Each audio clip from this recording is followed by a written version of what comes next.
As a sliver of cold moonlight in 203 BC slanted across the intricate mosaic floors of Sirta, the air was thick with the scent of frankincense and the scorched tang of war. Within a bedchamber draped in heavy silk curtains, where candlelight flickered in the gloom, a woman with a face as pure as an icon and eyes as deep as the Saharan night sat silently before a dying oil lamp. She was not awaiting the kiss of her new husband Massinissa. Instead, she stroked a cold golden chalice, within which swirled a crimson liquid, the harbinger of death. She was Sophonisba, daughter of the Carthaginian general Hasdrubal, a tragic rose caught between two kings, yet forever loyal only to her own dignity. This is a chronicle of how elegance confronts raw power, and how sacrifice is transmuted into nobility. The genesis of Sophonisba's life held none of the iron-blooded grit typical of a general's house. Rather, it was a tapestry of vivid hues woven from poetry, the harp, and the finest intellectual education within a grand Carthaginian estate. As the pride of the illustrious Hasdrubal, she learned to examine the cruel laws of the world amidst pillars inscribed with Phoenician script. She understood that her beauty and brilliance were destined to be the heaviest coins in her father's treasury for political alliance. This near-instinctive recognition of fate became the sole armor with which she guarded her soul in a world of upheaval. Though her heart was first entwined with the Numidian prince Massinissa, she calmly accepted her marriage to King Syphax for the survival of the empire.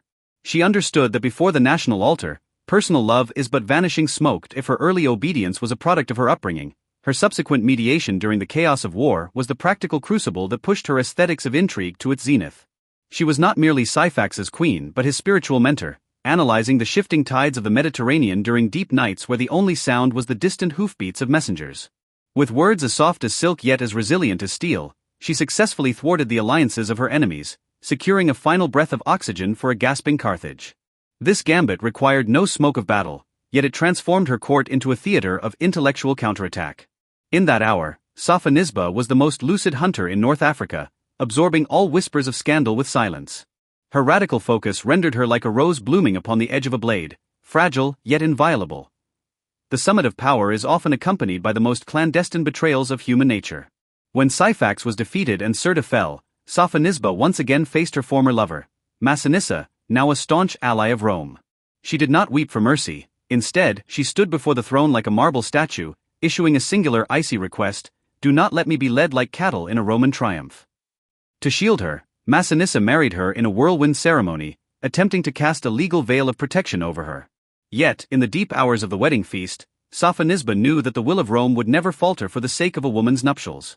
This expansive clarity, born of witnessing the rise and fall of kings, allowed her to maintain a composure as serene as moonlight when faced with the inevitable cup of poison. The final hours of Sophonisba were spent in a profound solemnity and a silence illuminated by classical splendor. At dawn in 203 BC, the first light over the Libyan desert fell soundlessly. A trusted messenger of Massinissa brought a golden chalice with a heavy promise: "Since I cannot protect your freedom, I offer you this singular liberation." Sophonisba accepted the cup, her fingers touching the cold metal without a tremor. Her face betrayed not a single ripple of emotion. In her final moments of lucidity, she drank the bitter draught with composure, sat upright upon her chair, and requested that her hair be rearranged. Closing her eyes with those hands that had felt the texture of 10,000 ancient scrolls and held the reins of North Africa, she folded them upon her knees in a final arc of peace. The waves of North Africa carried away her last sigh, marking the official close of the era known as Punic glory. Even today, the name of Sophonisba remains a sanctuary for seekers in the dead of night. She left behind no triumphal columns, but a spiritual template of self-restraint. She reminds us that even if the entire world treats you as a pawn, the order within your heart is governed solely by your perception of truth.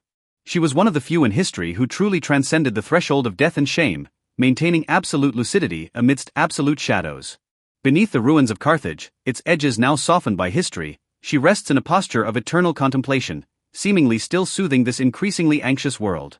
Her silent vigil of dignity lives on in every soul that yearns for reality and the unknown. The saga of Sophonisba thus draws to a close amidst the fading dusk of North Africa. She was never an opportunist seeking fame, she was merely a weary soul who steadfastly refused to compromise with mediocrity. She teaches us that no matter how mundane your life may be, the tranquility within is your only true and eternal refuge. Just as she sat through the coldest winter nights of Sirta, clutching a guttering candle to find a fulcrum for existence within the void. Perhaps you, too, are navigating the uncertainties of life or feeling the weight of isolation. But believe this, in every life, there exists a silent season of one's own, a private space for dialogue with a self that requires no outward explanation. May the serenity and vastness of Safa Nisba become the softest feather in your dreams, carrying you toward that most peaceful and expansive shore of the inner soul. Good night.